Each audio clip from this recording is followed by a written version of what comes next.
Hey guys, I'm Sean from Srkcycles, and today I'm going to show you guys how to use a normal tie-down strap.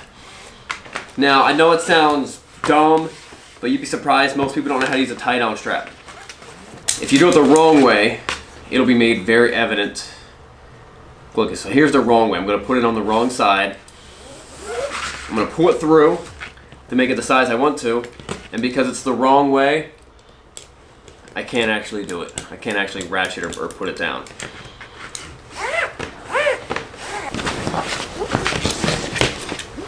So to do it the right way,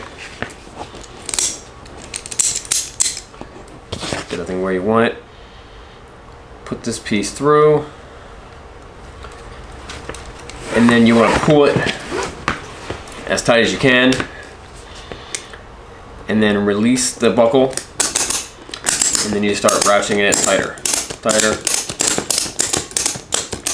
and you get to as tight or as loose as you want.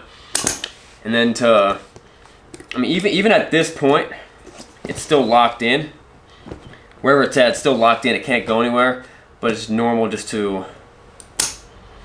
Actually, if you look at the side,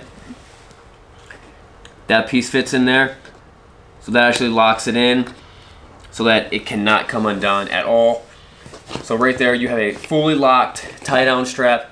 It's not going anywhere. And when you want to go, when you need to release it, you lift on this and fold it straight. And what that does is that pushes this little cam. It unlocks the clamp right here on the teeth, and then you release it, straighten that out, pull the extra web through.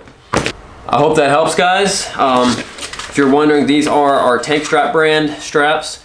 These are for sale. Click on the link below. Right now they're on Amazon and some other places.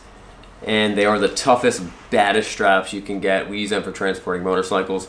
They are absolute overkill. Webbing is like rated at 12,000 pound braking strength. And buckles 4,400 pounds. So we'll see you guys later if that's how you use a tie-down strap. If you have any questions, leave them below.